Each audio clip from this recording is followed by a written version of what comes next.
आज का टॉपिक है आपका पोटेंशियोमीटर। पोटेंशियोमीटर क्या होता है? एक इंस्ट्रूमेंट है जो यूज किया जाता है कि ईएमएफ या पोटेंशियल डिफरेंस को एक्यूरेटली मेजर करने के लिए। ठीक है, ये एक पोटेंशियोमीटर का हमने डायग्राम आपको बनाई है, इसका कंस्ट्रक्शन है। तो क्या लिखा है कि it is an instrument used for measuring the EMF or potential difference accurately is called potentiometer. यानी कि एक इंस्ट्रूमेंट है जो पोटेंशियल डिफरेंस या ईएमएफ मेजर करने के काम आता है। अब इसका यूज कैसे कैसे करते हैं, इसका कंस्ट्रक्शन है। पहले इसका प्रिंसिपल समझेंगे। कंस्ट्रक्शन में क्या करें, हमने एक बैटरी है, वेरिएबल रेजिस्टेंस अमीटर हो गया, वोल्टमीटर हो गया, ये चौकी है, ये एक सेटअप लगाया हमने, की के थ्रू कनेक्ट किया। अब यहाँ क्या होता है कि जैसे ही स्विच ऑन करेंगे यहाँ से सर्किट आपका कंप्लीट हो जाएगा। इसका आज में पता होगा करंट फ्लो करता जाएगा। ठीक है, ए भी हमारा क्या है, वायर है यूनिफॉर्म क्रॉस सेक्शन का, और इसका रेजिस्टेंस भी क्या है, यूनिफॉर्म है। तो इसका प्रिंसिपल समझते हैं। प्रिंसिपल हम क्या कंसीडर कर रहे हैं कि ए भी आपका क्या है, a wire of uniform cross sectional area. ठीक है, ये हो गया। इसके अलावा ये आपका जो सर्किट होता है, देखिए अगर हम बात करेंगे इसकी, तो ये पूरा सर्किट आपका होता है ऑक्सिलरी सर्किट, यानी इसी पे हम एनालिसिस करेंगे। इसको क्या कहते हैं, ऑक्सिलरी सर्किट। Auxiliary circuit. ठीक, अब मान लीजिए सर्किट को जैसे हमने ऑन किया तो इसमें क्या होगा, एक करंट आई फ्लो हो रहा है जो कांस्टेंट है। ठीक है, कांस्टेंट करंट आई है जो फ्लो कहां कर रहा है, flow in the wire, wire में फ्लो कर रहा है आपका। ठीक, अब मान लीजिए कि जब यूनिफॉर्म क्रॉस सेक्शनल एरिया है तो हमने कंसीडर किया कि स्मॉल आर, हमने क्या किया, स्मॉल आर है, ये क्या है, resistance per unit length of wire A. देखिए एबी का जो लगभग लेंथ होता है अप्रोक्सीमेटली मान के चलते हैं 5 मीटर या 5 मीटर से ज्यादा ही होता है। पोटेंशियोमीटर होता क्या है, आप लैब में देखेंगे कि एक टेबल पे क्या होता है, ऐसे वायर्स लपेटे होते हैं, इसके दो तरफ वायरिंग लगी होती है, उस टेबल पे वायर्स ऐसे जाते ऐसे आता जाता रहता है, लगभग 5 मीटर लंबा होता है, उससे ज्यादा। मीटर रेंज में क्या हमने पढ़ा था, 1 मीटर की वायर लेते हैं, यहाँ पे 5 मीटर का होता है, उससे ज्यादा भी हो सकता है। ठीक है, तो कम से कम कोशिश करते हैं कि हमारा लेंथ कितना हो, 5 मीटर तक हो। अब उस वायर का पर यूनिट लेंथ, यानी हर मीटर का जो लेंथ हमने कितना कंसीडर किया है, स्मॉल आर कंसीडर किया है, ये हमने ले लिया। अब देखिए जब सर्किट में फ्लो होने लगा करंट, तो इस वायर में रेजिस्टेंस है, तो पोटेंशियल का ड्रॉप होगा V = IR। अब जैसे जैसे जॉकी को, ये वोल्टमीटर में लगा लिया, पैरेलल में कनेक्ट कर लिए, तो इस जॉकी को A से पे रखेंगे, जॉकी को जब A पे रखेंगे तो इसमें कितना पोटेंशियल ड्रॉप होगा, 0। लेकिन जैसे जैसे इधर की तरफ बढ़ते जा रहे हैं, इसमें बढ़ने वाला पोटेंशियल, इसमें शो होने वाला पोटेंशियल क्या हो रहा है, बढ़ता जा रहा है, यानी पोटेंशियल का ड्रॉप क्या हो रहा है, बढ़ रहा है। क्यों बढ़ रहा है, क्योंकि आपको पता है कि जैसे जैसे लेंथ बढ़ता है वैसे वैसे रेजिस्टेंस भी बढ़ता है।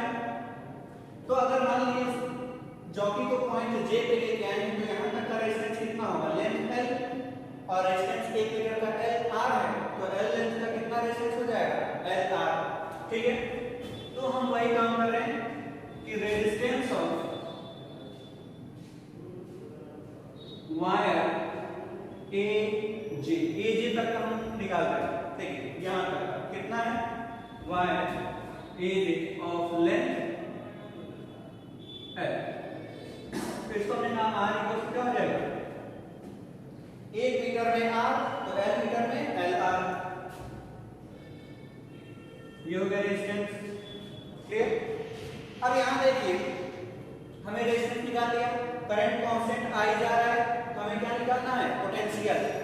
ठीक है, तो if I is the constant current in wire, then potential difference V equals to क्या हो जाएगा, IR, that is V equals to I into LR। ये हो गया आपका R को ऊपर से रख दिया, I LR। अब कांस्टेंट हो गया, आई भी कांस्टेंट हो गया, तो हम ये लिख सकते हैं V, देखिए आर आपका कांस्टेंट है, पर मीटर फिक्स है, और क्या है आई भी कांस्टेंट है, तो हम ये कह सकते हैं कि V is directly proportional to L। Clear? V क्या हो गया हमारा directly proportional to L, because I is constant है, R is also constant. Clear? जब दो चीजें कांस्टेंट है तो हटाएंगे तो प्रोपोर्शनैलिटी साइन आ जाएगा। मतलब पोटेंशियोमीटर का प्रिंसिपल ये कहता है कि किसी भी वायर में पोटेंशियल डिफरेंस दो पॉइंट्स के बीच में कितना होगा, वो directly proportional to the length of that wire. It means कि potential difference across a wire is directly proportional to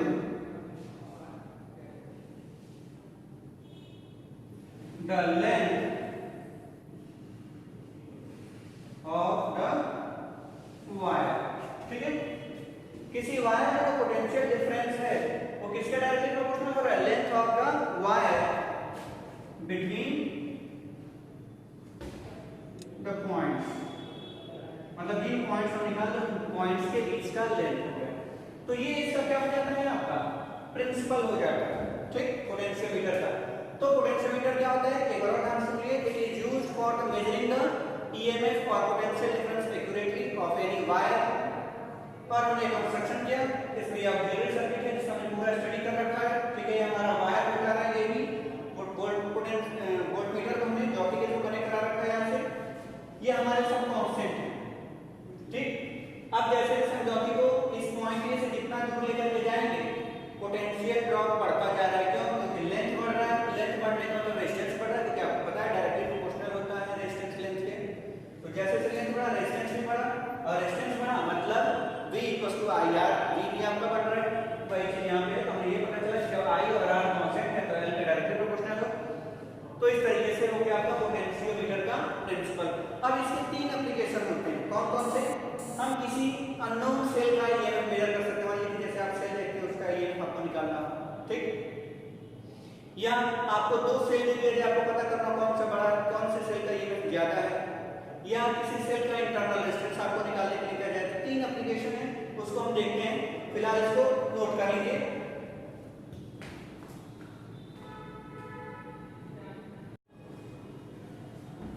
देखिए, यूजेज ऑफ पोटेंशियोमीटर में पहला जो है वो क्या है, measurement of EMF of cell.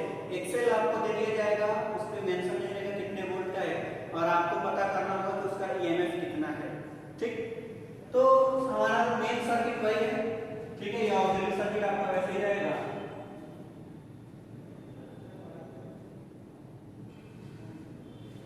हमने बस क्या किया, देखिए सर्किट में केवल यहाँ चेंज कर रहे हैं। यहाँ हमने जो सेल लिया उस सेल को यहाँ कनेक्ट कर दिया, और यहाँ गैल्वेनोमीटर, जो पहले हम प्रिंसिपल जब पढ़े थे उसमें क्या था, यहाँ वोल्टमीटर था, उस वोल्टमीटर को रिप्लेस कर दिया गैल्वेनोमीटर से, और यहाँ EMF हमने लगा दिया। ठीक, काम वही करेंगे। हम क्या करेंगे, अब इस बार गैल्वेनोमीटर में नल डिफ्लेक्शन पता करेंगे। देखिए, जॉकी हमारा पॉइंट A पे होगा, तो जब जॉकी हमारा पॉइंट A पे होगा तो इस वाले वायर में यानी यहाँ पे रेजिस्टेंस 0 होगा, करंट आएगा, यहाँ से जाएगा। लेकिन हम क्या करेंगे, जॉकी को अपने राइट साइड में स्लाइड करना शुरू करेंगे। राइट साइड में स्लाइड कराते कराते हम एक ऐसा पॉइंट पे लेके आएंगे जहाँ पे गैल्वेनोमीटर में करंट कितना हो जाए, 0 हो जाए। यानी इसमें अगर बात करें तो IC की वैल्यू कितनी हो जाए, 0, यानी बैलेंस कंडीशन। तो हमें करना क्या होता है इस पूरे सर्किट में, देखिए we have to find the null deflection, here we have to find the balance point, we have to find the balance point on wire AB by sliding the jockey of galvanometer, that is IG, यानी current in galvanometer should be equal to 0। इसमें current कितना हो गया, 0 हो गया, तो हमें balance point मिला। अब ये बैलेंस पॉइंट पे देख रहे हैं कि A से x डिस्टेंस पे जाने के बाद लेंथ कितना हो गया, x लेंथ चल रहे हैं, तो पता चल गया इस नल पॉइंट मिला। we have null point at a distance या at a length x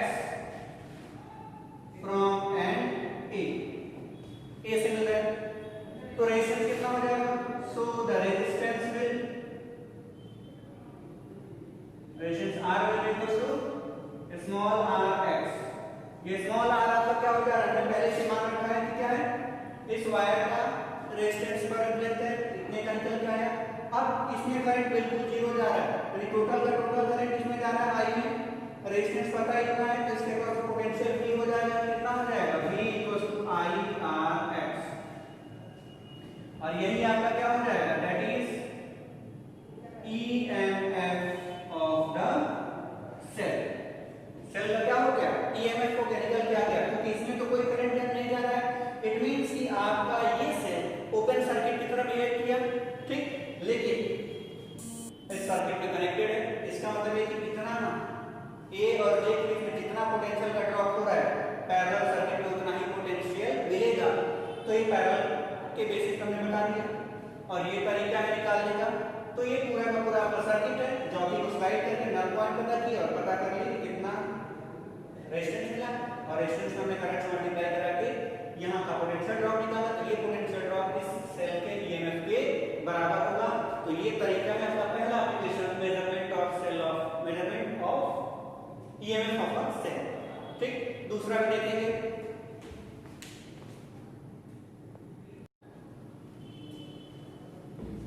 हाँ, तो दूसरा जो एप्लीकेशन है पोटेंशियोमीटर का, वो है comparison of EMF of two sales.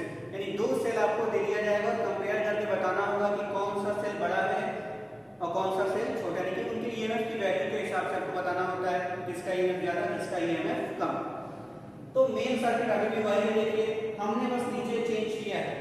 अब क्या किया, दो EMF आपके पास मान लिया है, सेल पहला इसका EMF E1, दूसरा सेल उसका EMF E2। E1 और E2 दो सेल है। अब आपको बताना है कि कौन सा बड़ा है कौन सा छोटा, ठीक है। देखिए स्विच हम 3.3 प्लग वाला स्विच लेंगे, ठीक है, 3.6 स्विच लिए। एक बार पहले से कनेक्ट कराएंगे 3 को, फर्स्ट को 3 से कनेक्ट कराएंगे। देखिए तो जब फर्स्ट को 3 से कनेक्ट कराएंगे तो सेकंड सेल आपका क्या होगा, ओपन सेल होगा। और जब दूसरे को तीसरे से कनेक्ट करेंगे तो पहले वाला सेल आपका क्या हो जाएगा, ओपन सर्किट। यानी एक बार में एक ही सर्किट आपका क्लोज होगा।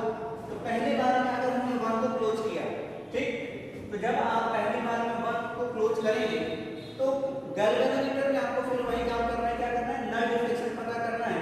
तो आपको मिलेगा L1 डिस्टेंस पे 0.C1 मिलेगा, ठीक है। और उसके बाद फिर क्या करेंगे, स्विच को यहाँ पे मूव करा देंगे, 2 को क्लोज करेंगे और 1 को ओपन कर देंगे। तो जब 2 को क्लोज करेंगे तो आपका वर्किंग में कौन आएगा, दूसरा वाला सेल। अब इस बार गैल्वेनोमीटर पे हमने देखा तो क्या यहाँ पे आया, C2 पे नल डिफ्लेक्शन मिल रहा है, यानी लेंथ कितना मिला है, L2। तो हम क्या कर रहे हैं, we have to find the null deflection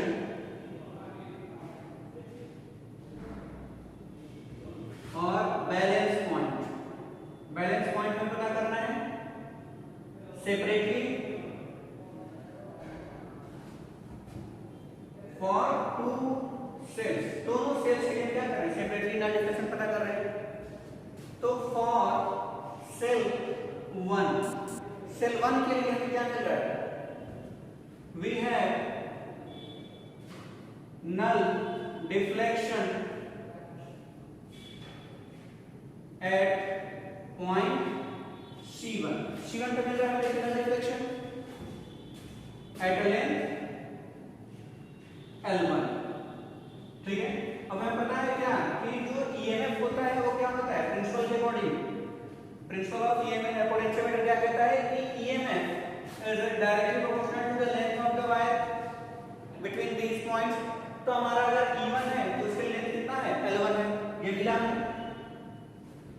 ना। दूसरे पॉइंट की अगर हम बात कर लें सेकंड सेल के लिए, सेकंड सेल के लिए जब 2 को कनेक्ट करेंगे 3 से तो आपका नल डिफ्लेक्शन कहां आ जा रहा है, C2 पे आ जा रहा है। कितने डिस्टेंस पे, L2 डिस्टेंस पे। ठीक है। नाउ फॉर सेल 2 क्या मिल रहा है? We have null deflection at point C2 at length L2। देखिए यही है, जब 2 को 3 से कनेक्ट कराया तो कहां पे आ गया नल डिफ्लेक्शन? C2 पे। लेंथ कितना है? L2 है। That is E2 is directly proportional to L2। अब आपको कंपेयर कराना है, ठीक है। तो फर्स्ट इक्वेशन सेकंड इक्वेशन, तो क्या करना है? Divide equation first by second, comparison करना है, रेशियो निकालना है। तो from equation first and second हमें क्या मिल रहा है? वी है E1 upon E2 equals to L1 upon L2। और इस फॉर्मूले का यूज करके हम पता कर पाते हैं कि कौन सा ईएमएफ ज्यादा है। तो ऑब्वियस सी बात है, जिसका लेंथ या जिसका नल डिफ्लेक्शन का लेंथ ज्यादा हो रहा है उसका ईएमएफ भी क्या होगा? ज्यादा होगा। यानी कि हम लेंथ के रेशियो के अकॉर्डिंग ईएमएफ का रेशियो पता कर सकते हैं। क्लियर? तो ये होता है आपका comparison of EMF of two cells. ठीक है, दो सेल आप कई कई कर सकते हैं, 3-4 आपको मिल जाए, सबका ऐसे ही कर सकते हैं, कोई दिक्कत नहीं है। तो ये तरीका है पता करने के लिए कौन किसका ईएमएफ ज्यादा किसका कम है। और पहले वाले क्या था कि हम उस पर्टिकुलर सेल का ईएमएफ कैलकुलेट कर सकते थे। ठीक है। अब तीसरा होता है कि इस सेल का इंटरनल रेजिस्टेंस कैसे निकालेंगे। दो हो गया, दो को नोट कीजिए, तीसरा बताते हैं।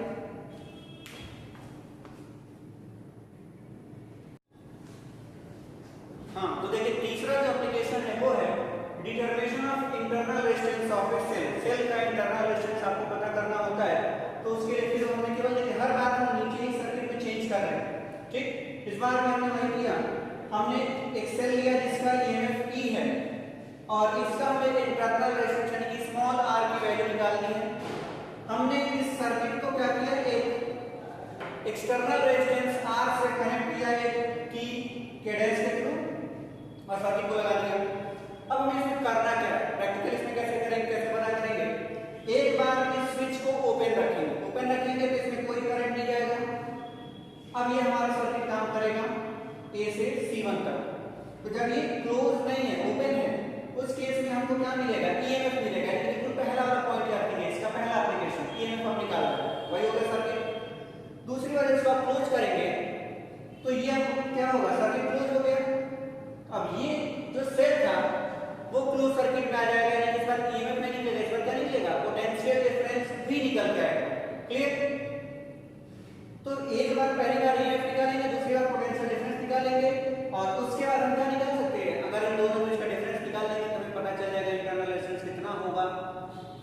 तो देखिए पहला काम हम क्या कर रहे हैं सर्किट में, सबसे पहला चीज हम क्या कर रहे हैं इसमें कि के डैश को ओपन कर रहे हैं। फॉर स्विच के डैश इज ओपन।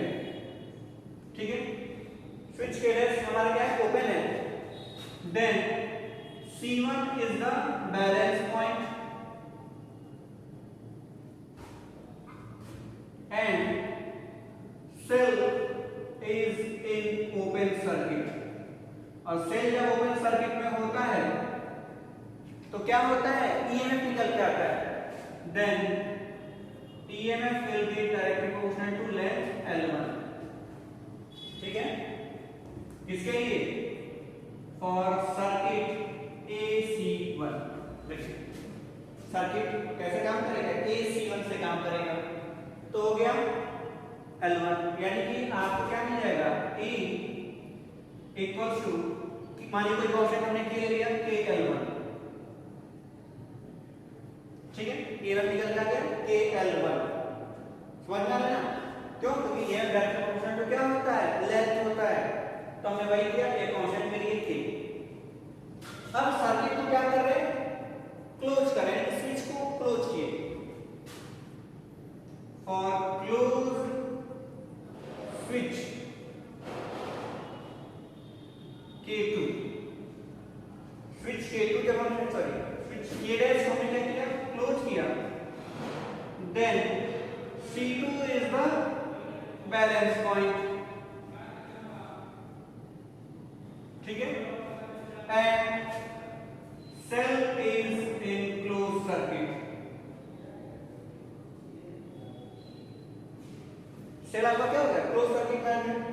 जब क्लोज सर्किट में आ गया तो क्या मिलेगा, पोटेंशियल डिफरेंस, ईएमएफ नहीं मिलेगा। Then potential difference between AC2 will be क्या हो जाएगा, V, और ये क्या हो जाएगा, V is direct proportional to L2, क्यों, लेंथ L2 हो गई, क्लियर। और हम ये कह सकते हैं V इक्वल्स टू KL2, ठीक, क्लियर। अब देखिए ये ईएमएफ ज्यादा होता है हमेशा in respect to potential difference, क्यों, क्योंकि ये ओपन सर्किट के लिए होता है और ये क्लोज सर्किट के लिए होता है। अब इन दोनों के बीच का डिफरेंस निकालेंगे तो एक ईएमएफ आपको मिलेगा, ठीक, बात समझ रहे हैं, ये ईएमएफ आपको मिल जाएगा। तो for internal resistance small r, ठीक है, स्मॉल r के लिए आपको क्या हो जाएगा, देखिए small r equals to E minus V upon V into capital R, ठीक है। ये एक फॉर्मूला हो गया आपका, फॉर्मूला क्या है, रेजिस्टेंस का एक फॉर्मूला है, देखिए E माइनस V करेंगे तो पोटेंशियल का डिफरेंस, ठीक है, तो V हो जाएगा आपका, ये V एक V है और ये रेजिस्टेंस हो गया, ठीक। अब यहाँ पे बेसिक फॉर्मूला ओम्स लॉ हमने यूज किया, यहाँ पे V इक्वल्स टू IR का कॉन्सेप्ट यूज कर रहे हैं, ठीक, V इक्वल्स टू IR, यानी R इक्वल्स टू क्या होता है, V बाई I होता है, तो वही हमने कॉन्सेप्ट यहाँ यूज किया है। तब यहाँ पे देखिए, यहाँ पे क्या हो जाएगा, E की जगह पे आप रख लीजिए small r equals to E equals to क्या हो जाएगा, KL1 minus KL2 upon KL2 into R, K से K कैंसिल हो जाएगा कॉमन लेके, तो बचेगा क्या, R equals to L1 minus L2 upon L2 into external resistance R, और ये हो जाता है आपका इंटरनल रेजिस्टेंस की वैल्यू। तो इस तरीके से हम किसी भी सेल का इंटरनल रेजिस्टेंस कैलकुलेट कर सकते हैं इस सर्किट से, कैसे, एक बार इसको क्लोज सर्किट, एक बार ओपन सर्किट करके, फिर डिफरेंशियल के हेल्प से निकाल लेते हैं इंटरनल रेजिस्टेंस। तो ये आपका पूरा का पूरा एप्लीकेशन हो गया किसका, पोटेंशियोमीटर का, इसका प्रिंसिपल हमने पढ़ा, तीनों एप्लीकेशन पढ़ा, इसको तैयार करें। Thank you.